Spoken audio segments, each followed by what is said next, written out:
Eu vos saúdo com a paz de nosso Senhor Jesus. Amém? Amém, meus irmãos? Amém.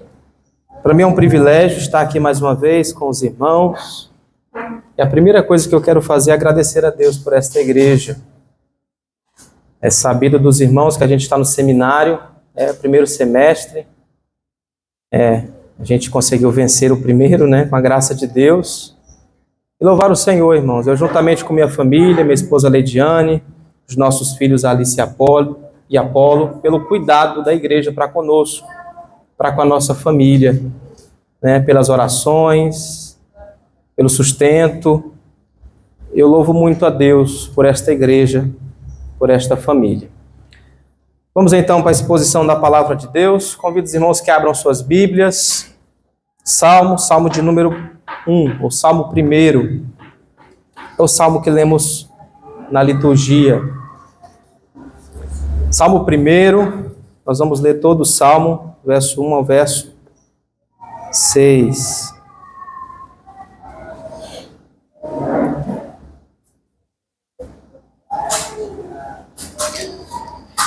Ouça com fé a leitura que farei da palavra de Deus. Bem-aventurado o homem que não anda no conselho dos ímpios, não se detém no caminho dos pecadores, nem se assenta na roda dos escarnecedores.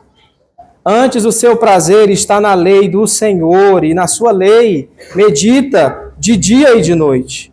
Ele é como árvore plantada junto à corrente de águas, que no devido tempo dá o seu fruto, e cuja folhagem não murcha, e tudo quanto ele faz será bem sucedido.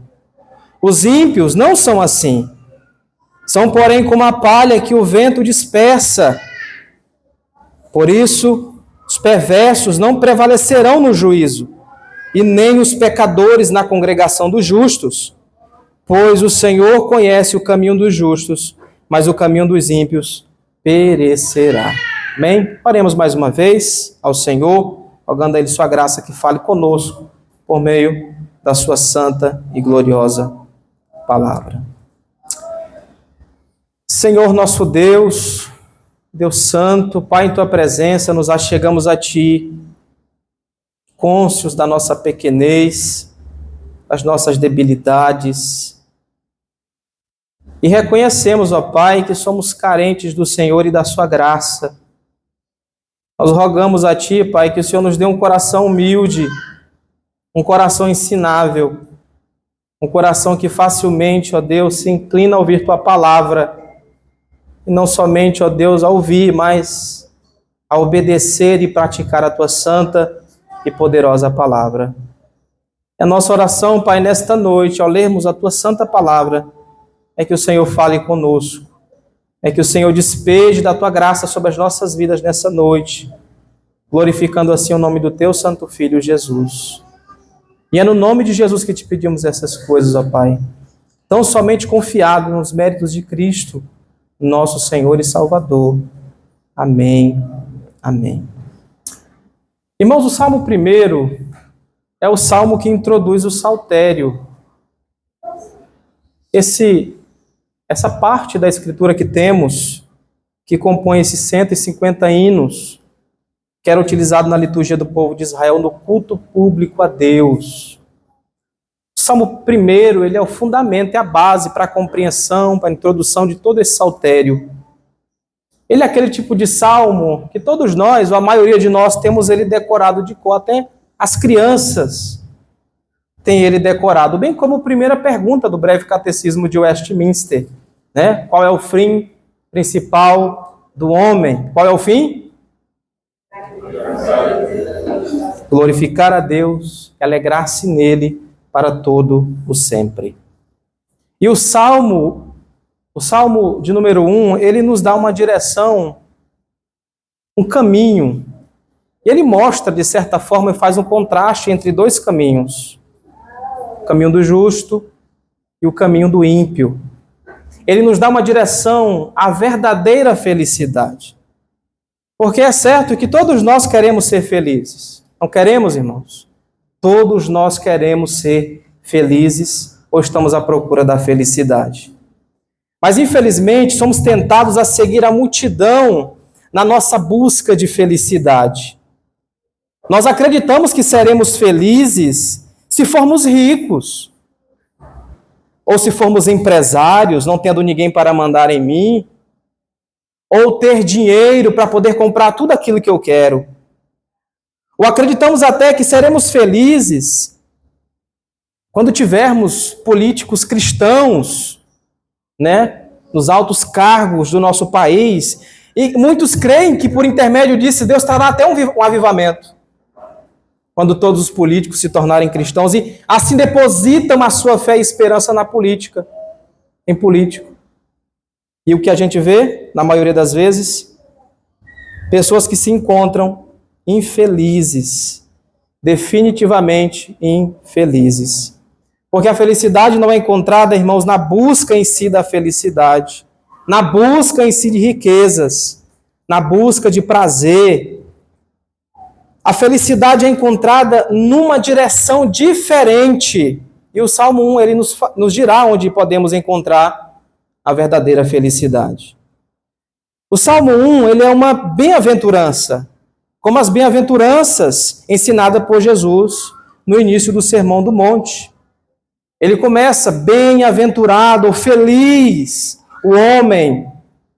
E Jesus usa a mesma palavra da tradução grega do Salmo 1, dizendo, bem-aventurado ou felizes os humildes de espírito, porque deles é o reino dos céus. Jesus usa essa palavra, bem-aventurado ou feliz, 9 vezes no Evangelho segundo escreveu Mateus no Sermão do Monte, no capítulo 5. Parece que Jesus, ao relatar aquele ensino do Sermão do Monte, tivesse com o Salmo 1 em sua mente. E a palavra aqui traduzida como feliz ou bem-aventurado significa algo como alguém afortunado, ou ainda melhor, privilegiado. Denota o estado satisfeito que resulta de uma vida orientada, de uma vida que tem uma direção coerente, perfeita, que é marcada por um senso de bem-estar, de um contentamento, de uma satisfação, como a bem-aventurança. O Salmo 1 não usa ordens para nos dizer o que devemos fazer, né, de forma imperativa, mas com suas descrições e imagens, ele certamente nos diz qual é a escolha sábia e qual é a escolha tola. Bem-aventurado o homem, ele inicia. Mas, na verdade, quem são esses bem-aventurados? Quem são as pessoas felizes e satisfeitas, segundo o Salmo 1? O verso 1 diz, bem-aventurado o homem que não anda no conselho dos ímpios, que não se detém no caminho dos pecadores e nem se assenta na roda dos escarnecedores. Esse verso ele afirma 3 vezes que as pessoas felizes são aquelas que não se associam aos ímpios. E assim o salmista faz um contraste entre o justo e o ímpio, entre aquele que anda nos caminhos e nos ensinamentos do Senhor e daquele que anda contrário à santa lei de Deus. O Salmo contrasta pessoas verdadeiramente felizes com os ímpios, pecadores e escarnecedores.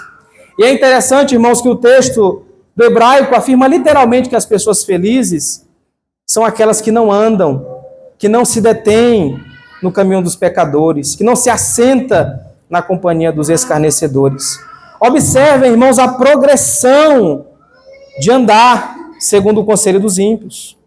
Depois de assumir uma posição com os pecadores, que erram o propósito da vida e que finalmente sentam-se ou permanecem com os escarnecedores, com aqueles que zombam de Deus e que zombam da sua palavra. As 3 expressões aqui completas mostram 3 graus de afastamento de Deus, que retratam conformidade a este mundo em 3 níveis diferentes. Aceitar o conselho do mundo no lugar do ensinamento de Deus, acompanhar os caminhos do mundo e permanecer com os zombadores de Deus e da sua palavra. E essa diferença é muito nítida nas Escrituras. Existem passos, características, evidências que definem muito bem aqueles que servem e quem não serve a Deus. Malaquias diz isso no capítulo 3, versos 18. Outra vez vereis a diferença entre o justo e o perverso, entre o que serve a Deus e o que não serve a Deus. Isso também nos levanta uma pergunta. Quem são de fato os ímpios nesse salmo? Os ímpios aqui são claramente retratados em contraste com a pessoa feliz ou justa. Para o salmista, existe apenas duas alternativas. Ou uma pessoa é justa ou ela é ímpia. Ou ela está verdadeiramente reconciliada com Deus por meio do Senhor Jesus Cristo, ou não. Não existe uma parcialidade. Não existe alguém parcialmente justo. Não existe alguém um pouquinho ímpio. Ou a pessoa é ímpia, desprovida da graça de Deus, e vive em oposição a Deus, a sua lei, ou a pessoa é justa, que vive sob a lei do Senhor, pela graça de Deus, em obediência à palavra de Deus. Não existe aqui um meio termo, uma parcialidade em relação à postura da pessoa como ímpia ou justa. Um pouquinho justa ou um pouquinho ímpia. Ou é ímpia ou é justa. Os ímpios, irmãos, são aqueles que governam a si mesmos. É aqueles que se fundamentam em si mesmos. E que estão centrados em si mesmos. E que buscam a si mesmos. Para si, para mim, por mim. A essência da iniquidade nos salmos aqui, demonstrada nos ímpios, é certamente a autonomia. O viver para si mesmo. O caminhar e escolher e viver uma vida segundo o seu bel prazer, uma vida autônoma, e é o que todo homem natural quer. É o que todo homem pretende ter, e é aquilo que muitos denominam como liberdade. Enquanto que pelas Escrituras não. Essa liberdade não é coerente com o ensino da palavra de Deus. A essência da iniquidade, então, nos Salmos é essa autonomia, esse egoísmo. Ser ímpio significa louvar a si mesmo no lugar de Deus, confiar em si mesmo e não em Deus. E hoje, meus irmãos, nós estamos imersos numa cultura que é profundamente egoísta. As pessoas vivem para si mesmas, compram para si mesmas, buscam agradar a si mesmas. E chamam isso, né, deram até uma nomenclatura para isso, o hedonismo. As pessoas tendem a não contar com Deus, muito menos com a sua instrução, com a sua lei. E muitas vezes nós somos apanhados e influenciados até por uma cultura científica, desses cientistas modernos que tentam até explicar o universo, deliberadamente excluindo Deus da equação.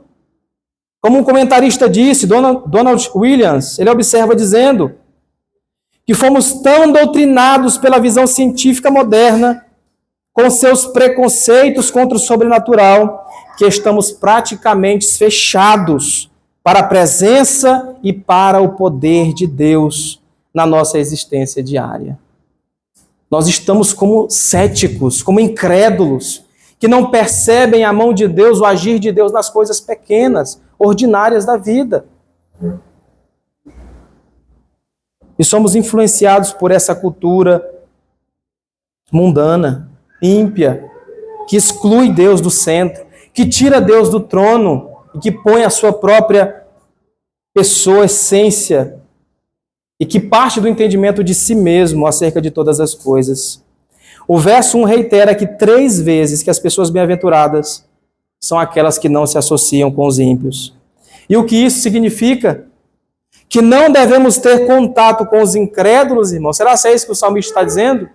Que não podemos conversar com aqueles que não creem na fé, com aqueles que são incrédulos, que não creem em Deus? Ele está querendo ensinar que nós devemos nos isolar? Certamente que não. Alguns cristãos acreditam que sim, né? E separam-se do mundo, entrando em monastérios, né? Vivendo no deserto, dedicando-se à caridade, que de alguma forma talvez assim ela possa vencer o pecado e o mundo, saindo dele. Mas o Novo Testamento, como relata no próprio Senhor Jesus e na pessoa dele, que comeu com pecadores, que interagiu com gentios. E assim a mensagem não é evitar o contato com incrédulos, mas não escolher o caminho com o qual eles vivem. Não escolher o estilo de vida, evitar o estilo de vida ímpio, centrado em si mesmo e não em Deus. E depois das 3 negativas, o verso 2, ele acrescenta 2 características positivas da pessoa bem-aventurada. Veja só o que o salmista diz no verso 2. Antes, seu prazer está na lei do Senhor, e em sua lei medita dia e noite. Como uma pessoa pode ter prazer na lei? Porque a lei, ela parece nos confinar. A lei, ela avunta o pecado, ela revela o pecado do nosso coração. Não podemos fazer o que quisermos, porque a lei, ela restringe isso em nós e revela o nosso pecado. A lei diz, não faça isto, não faça aquilo, não podemos ultrapassar o limite de velocidade, não podemos viver de forma autônoma. Mas como podemos ter prazer na lei de Deus? Como que alguém, irmãos, pode ter prazer na lei de Deus? A resposta é que a palavra lei aqui do salmista diz que a Torá não significa uma lei que nos restringe. Ele refere-se especificamente à instrução do Senhor, ao ensinamento do Senhor.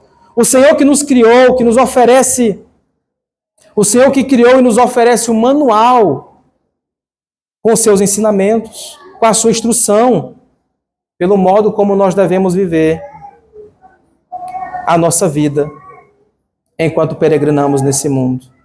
Então a lei do Senhor nos mostra a direção, a instrução do Senhor nos mostra a direção que a nossa vida deve tomar para que sejamos bem-aventurados e contentes. A lei do Senhor é a mão graciosamente estendida do Senhor Deus para nos manter de pé. Assim como uma criança que aprende a andar, assim também é o Senhor por meio da sua palavra, nos guiando, nos sustentando, nos mantendo de pé pela sua instrução. E assim nós podemos ter prazer na lei do Senhor. Como afirma o próprio Salmo 19, verso 8 e 10. Os preceitos do Senhor são retos e alegram o coração. Eles são mais desejáveis do que o ouro, mais do que muito ouro depurado, e são mais doces do que o mel e o destilhar dos favos. O Salmo 119 também, os versos 103, 105, ele diz, quão doces são as tuas palavras ao meu paladar, mais que o mel à minha boca. Ela é lâmpada para os meus pés, é a tua luz e luz para os meus caminhos. E ele chega até a declarar no verso 131, quanto amo a tua lei, é a minha meditação o dia todo. Então o Salmo 1, ele dá a mesma impressão que o Salmo 119, o desejo do salmista em relação à lei do Senhor, quando ele diz que o seu prazer está na lei do Senhor e na sua lei ele medita de dia e de noite. A expressão aqui do prazer deve levar à ação, certamente. Se tivermos prazer na companhia de amigos, nós queremos certamente estar com eles.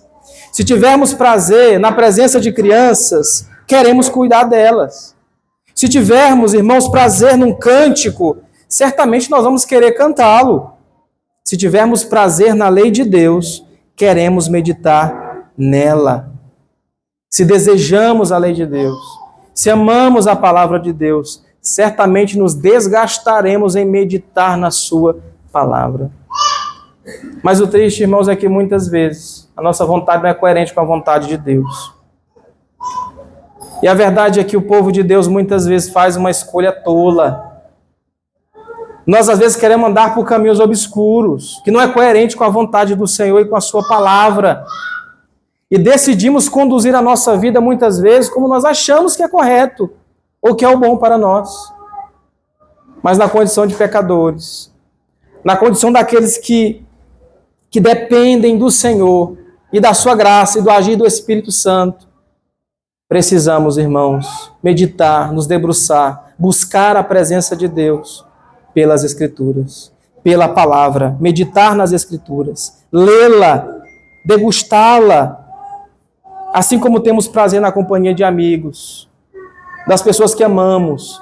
A lei do Senhor também deve ser prazerosa àquele que o ama, àquele que é justo, àquele que é feliz. Mas onde nós podemos encontrar essa instrução, esta lei? E aqui a lei está estritamente ligada à palavra escrita de Deus.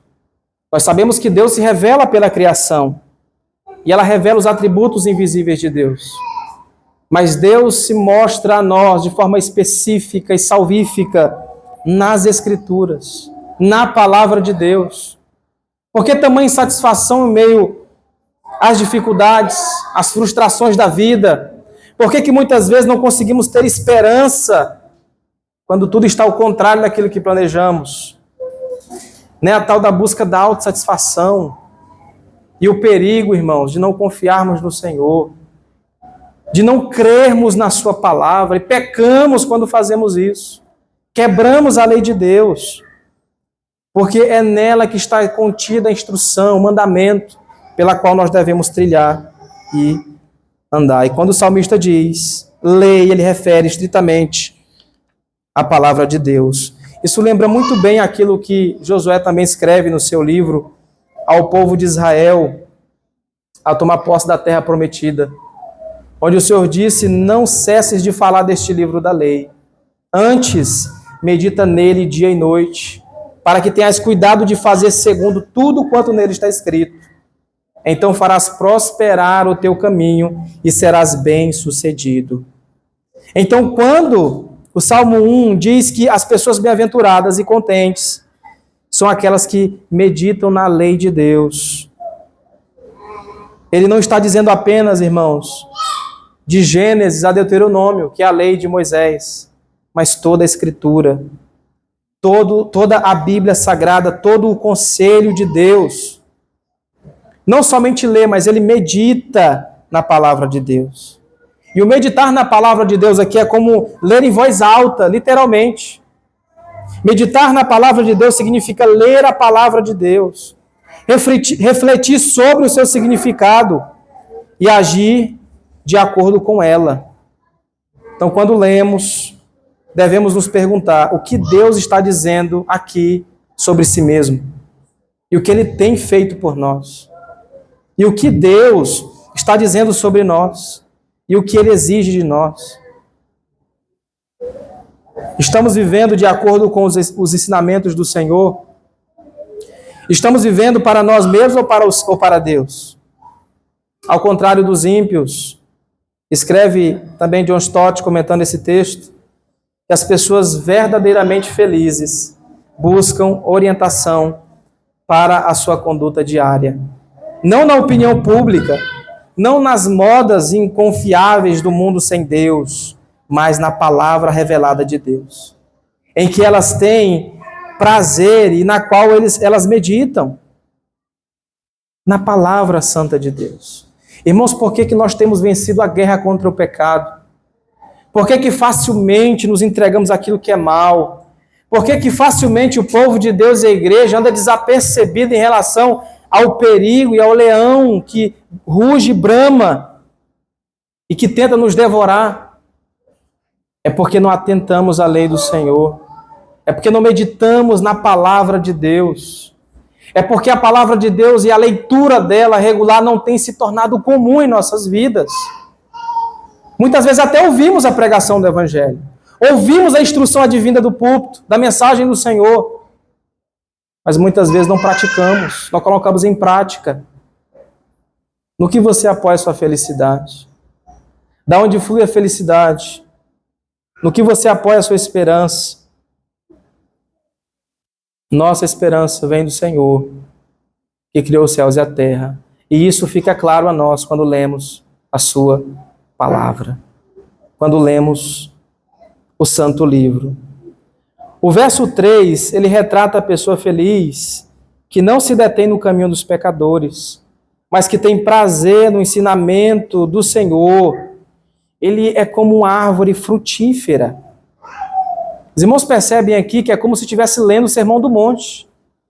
Ele está falando acerca da pessoa bem-aventurada, da árvore que dá fruto, assim como Jesus ensina que é a árvore boa que dá fruto. e que não der fruto deve ser cortado e lançado ao fogo. Jesus também no Sermão do Monte faz um contraste em relação a 2 caminhos, entre a porta estreita e a porta larga. É como se Cristo estivesse com o Salmo 1 em mente. E ao fazer esse paralelo, a gente vê essa semelhança, essa unidade da Escritura, da revelação, da palavra de Deus. Então, o justo, a pessoa feliz, ele é como uma árvore plantada junto à corrente de águas, que no devido tempo dá o seu fruto, e cuja folhagem não murcha, e tudo quanto ele faz será bem sucedido. Ele é como árvore plantada junto à corrente de águas. Do hebraico, diz que a palavra plantada pode ser traduzida como transplantada para a corrente de águas. Imagine, irmãos, uma Palestina seca. Imaginem mudas de palmeiras selvagens que crescem no Hades, úmidos, que eram leitos de rios, mas que na temporada de seca, esses leitos de rios que secam, esses brotos morriam por causa da sequidão. Então os jardineiros faziam o quê? Eles transplantavam algumas dessas mudas para as regiões onde haviam correntes de águas. E isto é valas de irrigação. E ali essas pequenas palmeiras podiam florescer. Elas davam fruto no seu tempo, no devido tempo. E a sua folhagem nunca murcharia. E tudo, que ele diz em relação ao justo, quando ele faz, será bem sucedido. Por que ele será bem sucedido? Por que ele é justo? Por que ele é feliz? Por que ele é contente? Isso não advém de nós mesmos. A felicidade, a justiça que temos não advém de nós mesmos. O que nós podemos produzir, irmãos, é maldade e pecado.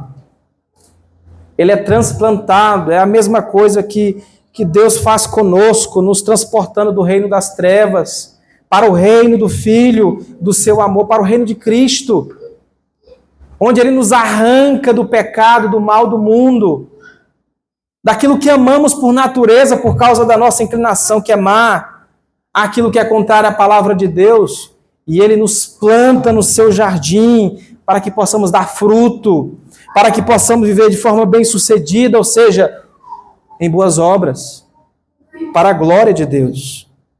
O jardineiro que transplantou essas pessoas felizes só pode ser o próprio Deus, só pode ser o Senhor. Deus transplanta o seu povo junto à corrente de águas, onde ele será nutrido e também dará frutos. A lição da metáfora aqui é que a felicidade espiritual, ela só pode ser dada por Deus. Ela não pode ser alcançada naturalmente. Nós não conseguimos, irmãos, de forma milimétrica, nos direcionar a Deus e buscar a Deus se não preceder, se não anteceder uma ação soberana do Espírito Santo em nós. Se o Espírito Santo de Deus não agir no nosso coração, nós permanecemos com os olhos vedados, tapados, míopes, não conseguimos enxergar a glória de Deus na face de Cristo. Não conseguimos perceber a beleza do Evangelho. Não conseguimos confiar nas promessas de Deus, porque naturalmente estamos mortos nos nossos delitos e pecados. Se Deus não nos transplantar, nos mudar, nos arrancar e nos colocar nessa corrente de águas, nós não daremos fruto. Seremos como os ímpios. Seremos palhas e pereceremos para todo sempre. O jardineiro certamente é Deus. E a lição da metáfora aqui que o salmista ensina em relação à felicidade espiritual só pode ser dada pelo Senhor. Não pode ser alcançada naturalmente.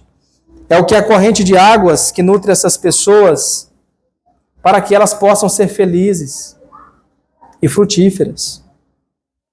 A corrente de águas aqui é a instrução do Senhor, é a palavra de Deus, é o ensinamento do Senhor.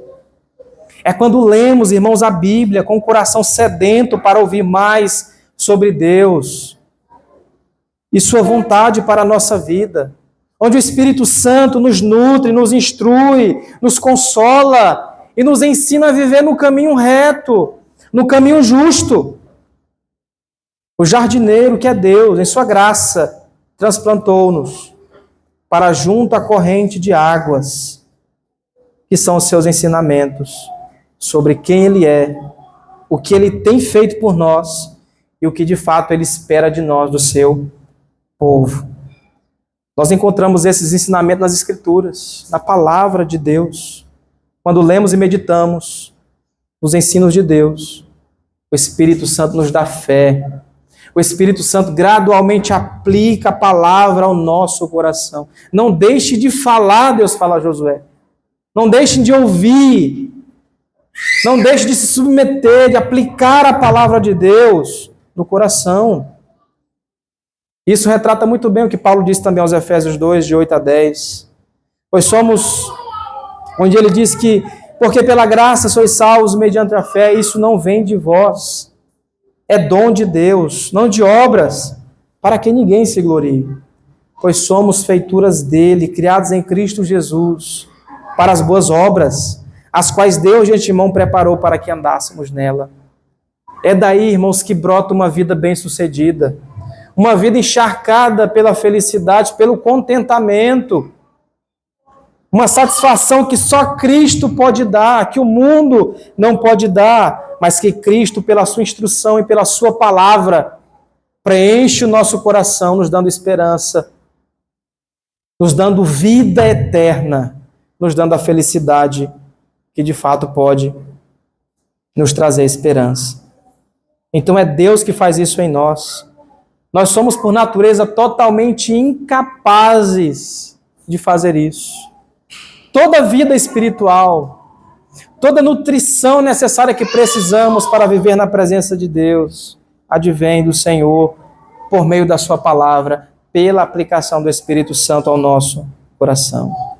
Lembre-se também, meu irmão, que aqui o jardineiro divino, ele nos transplantou para junto à corrente dessas águas, onde nós podemos crescer e dar fruto. O fruto aqui não é um desempenho propriamente nosso.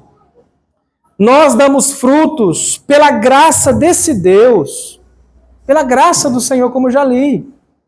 Paulo, escrevendo aos Efésios, pela graça é que somos salvos. É pela graça que fomos recriados para viver em novidade de vida diante do Senhor nosso Deus. E o verso 4 continua dizendo o salmista, os ímpios, e aqui ele faz um abrupto contraste em relação ao justo e ímpio. Os ímpios não são assim, são, porém, como a palha que o vento dispersa. O contraste aqui no original do hebraico é mais forte, ele diz, não assim os ímpios. Não como uma árvore plantada junto à corrente de águas, eles não são assim, dando fruto, sempre verde e próspera. Não assim os ímpios. Eles são como palha que o vento dispersa. E aqui mais uma metáfora agrícola, mais uma imagem agrícola acerca do trigo e do joio, que quando era colhido e depois prensado junto, especialmente quando ia tirar as palhas, para que restasse a semente embaixo, ao fazer o movimento agrícola, as palhas com o vento era retirada, e aí se percebia claramente onde estava o joio. O ímpio é certamente como essa palha que o vento leva. Ele não tem fruto, ele não germina, ele não tem nutrição, ele não tem vida em si, porque não é plantado junto a essa corrente de águas. Esse é o caminho do ímpio. Esse é o caminho daqueles que zombam de Deus, que escarnecem de Deus e que não dão ouvidos à sua palavra. Não são assim os ímpios, eles são como a palha que o vento dispersa. Os ímpios, eles são comparados com a palha porque são estáveis e inúteis. Os ímpios não estão fundamentados nos ensinamentos de Deus. Eles querem ser autônomos, querem ser dono do seu próprio nariz, eles não dão frutos, estão mortos espiritualmente. A vida dos ímpios é uma vida separada de Deus, é uma vida vazia. Tão sem sentido e inútil quanto a palha. A vida ímpia não tem peso de valor e nenhuma raiz contra a tempestade. Não tem permanência no mundo de Deus. O verso 5 continua o salmista dizendo: por isso os perversos não prevalecerão no juízo, nem os pecadores na congregação dos justos. Porque os ímpios não prevalecerão no juízo. E assim, meus irmãos, como a pessoa bem-aventurada que não se detém no caminho dos pecadores, o ímpio também não prevalecerá no juízo final. E o Antigo Testamento, ele usa essa imagem da palha para retratar aqueles que caem sob o julgamento de Deus. E Jesus faz isso também no Novo Testamento, no Evangelho. Ele usa essa imagem para predizer o que fará com aqueles que serão condenados e que perecerão eternamente. Em Mateus 3,12, ele diz que a sua pá ele a tem na mão e a limpará completamente a sua eira. Ele recolherá o seu trigo no celeiro, mas queimará a palha em fogo inextinguível. Aqui ele está falando do juízo final, da condenação eterna daqueles que desprezaram a Deus, que desprezaram o seu evangelho. Os justos e os ímpios, eles seguem literalmente em direções opostas. Sobre os justos, o Salmo diz: tudo quanto faz será bem sucedido. Mas sobre os ímpios, diz: os perversos não prevalecerão no juízo. E o verso 6 informa as razões para esses destinos opostos. Pois o Senhor conhece o caminho dos justos, mas o caminho dos ímpios perecerá. O Senhor conhece. O Senhor conhece pessoalmente, intimamente aqueles que o amam. O Senhor conhece quem são os seus. Jesus diz: eu conheço as minhas ovelhas.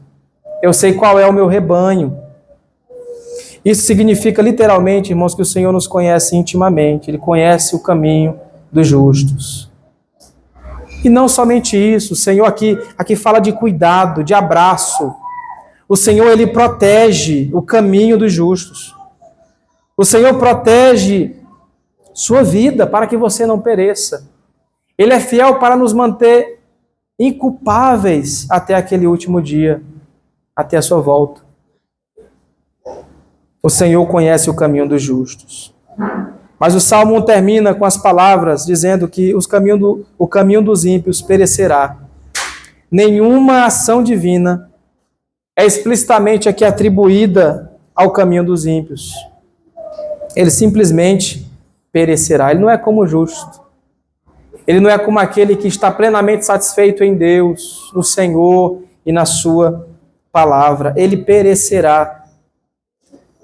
Não há intervenção divina em relação a ele. A vida dele se degenerará em morte. Somente com a ajuda divina é que é possível sustentar a vida. Somente quando Deus nos transplanta, quando Deus nos planta essa corrente de águas, é que de fato podemos ter vida, seguir esse caminho que é estreito, que é apertado, mas que leva ao caminho de vida eterna. O caminho que nos conduz para a vida é árduo, é pesado, a porta é estreita, porém largo e espaçoso é o caminho que conduz à perdição. E infelizmente, irmãos, tristemente, são muitos os que acertam com este caminho, que procuram este caminho. A conclusão do Salmo 1 é simples, a mensagem é muito simples e clara. São dois caminhos, o caminho dos ímpios e o caminho dos justos. Ao contrário dos ímpios que perecerão, o Senhor protege os justos, que têm prazer nos ensinamentos do Senhor. E qual caminho você tem trilhado? Qual caminho você tem buscado andar? Caminho que glorifica a Deus, que é pautado e baseado na palavra de Deus? Ou num caminho que você acha que é certo? Num caminho sábio, onde é marcado pela leitura, meditação da palavra e amor ao Senhor? Ou pelo caminho tolo, onde é marcado por uma vida ímpia, que dá ouvidos aos escarnecedores, àqueles que zombam de Deus? Que caminho você escolherá diante disso? Andaremos com os ímpios ou ficaremos com aqueles, irmãos, que andam em harmonia com Deus? Certamente, se formos sábios, nós vamos decidir andar e ordenar a nossa vida segundo os ensinamentos do Senhor. E é isso que o sábio faz. É isso que aquele que foi alcançado com a graça e a misericórdia de Deus faz. É isso que faz aquele que foi, irmão, salvo, transformado, purificado do seu pecado, faz. Ele procura viver num caminho ordenado, num caminho que conduz para a vida eterna e para a salvação. Não para o caminho de perdição. Não para aquele caminho que parece lindo e bonito aos olhos, mas que levará à perdição eterna. Mas ele trilha pelo caminho da bem-aventurança. Pelo caminho onde a satisfação está em Deus. Pelo caminho onde a felicidade, a direção correta do nosso coração que caminha em relação ao Senhor e na sua santa palavra. No Novo Testamento, irmãos, também lemos sobre 2 caminhos. João 3,16, por exemplo, que é um versículo muito conhecido, diz: porque Deus amou o mundo de tal maneira que deu seu Filho unigênito, para que todo aquele que nele crê não pereça, mas tenha a vida eterna. Novamente, existem 2 caminhos: o caminho que leva à perdição e o caminho que leva à vida eterna. João 3,33 também diz: quem crê no Filho tem a vida eterna. O que todavia se mantém rebelde contra o Filho não verá a vida, mas sobre ele permanece a ira de Deus. O próprio Senhor Jesus fala sobre esses 2 caminhos em seu Sermão do Monte. Como o Salmo 1, que começa com a palavra feliz e bem-aventurado, o Sermão do Monte também começa com essas novas características que evidenciam, que revelam o caráter de um verdadeiro cristão. Jesus nos está dando ali, irmão, de forma implícita, aquelas bem-aventuranças no Sermão do Monte. Ele está declarando abertamente, revelando abertamente aqueles que são conhecidos por ele, aqueles que têm aquelas características e que são herdeiros do reino dos céus. Se somos sábios, se temos prazer nos ensinamentos do Senhor, devemos viver segundo a vontade dele, não como os tolos, não como o ímpio que vive sem Deus, que ignora a palavra de Deus e que receberão o justo juízo. Mas precisamos, irmãos, ter confiança no Senhor, entregar a nossa vida a Ele, depender dEle e viver sob sua providência. É tão difícil e dolorido viver em um mundo mau, onde o pecado reina e onde nós somos sediados constantemente, diariamente pelo pecado. E onde, irmãos, somos expostos a tantos caminhos, todos os caminhos. Há tantos caminhos que não levam e que não conduzem a Deus. Mas aquele que foi restaurado pelo Senhor, aquele que foi transplantado pela graça de Deus e que foi plantado sobre essa corrente de águas, ele certamente caminha por essa vereda justa, por essa vereda da bem-aventurança, onde ele receberá como herança não a melhor empresa, não o melhor carro, não a melhor esposa, o marido perfeito dos sonhos, ou o melhor país que politicamente trará a paz mundial ou a paz na nação. Certamente que não. Mas ter convicção plena da sua herança incorruptível, inacessível, cheia de glória, reservado para aqueles que amam o Senhor, como diz Pedro. Ele tem a convicção de que ao deixar este mundo, ele receberá do Senhor a maior bênção, a maior bem-aventurança, a satisfação plena de seu coração, que é experimentar Cristo aqui e ter o gozo de viver com Ele para todo sempre na eternidade. Que esse seja o desejo do seu coração, meu irmão. Que esse seja o desejo do nosso coração nessa noite, de viver para o Senhor, de se dedicar para o Senhor e de caminhar pelo caminho com o qual Ele já traçou para que andemos nele. O mundo oferecerá a você vários caminhos, mas que não conduzem a Deus, que conduzirá para a perdição, para a morte eterna. Cristo, porém, nos guia pela mão, como uma criança que está aprendendo a andar, a trilhar por aquele caminho reto, justo, que nos torna bem-aventurados e que nos faz participantes dessa herança incorruptível. Que Deus em Cristo nos abençoe e que Ele nos guarde. Amém, meus irmãos? Convido os irmãos que fiquem de pé. Eu Eu quero orar sobre essa palavra e ainda em pé nós vamos louvar o Senhor com o hino 304, a voz do Evangelho. Oremos ao Senhor. Bondoso Deus, eterno Pai, Senhor, nós vemos, ó Pai, a nossa incapacidade, Senhor. Nós percebemos, ó Deus, que dependemos de Ti. Dependemos do Teu Espírito Santo agindo em nós. E do Teu Evangelho, ó Pai, que deve ecoar em nosso coração, em nossa vida, para vivermos uma vida transformada, ó Pai, pela Tua lei, pela Tua palavra. Nos ajuda, Senhor, a viver para Ti, a ter a escolha sábia pela capacitação do Teu Espírito Santo, a viver dando frutos de boas obras que glorifiquem ao Senhor, que exaltem o Teu santo nome. Ajuda-nos, Senhor, a viver como justo, como aqueles que são plenamente completos, contentes, satisfeitos no Senhor.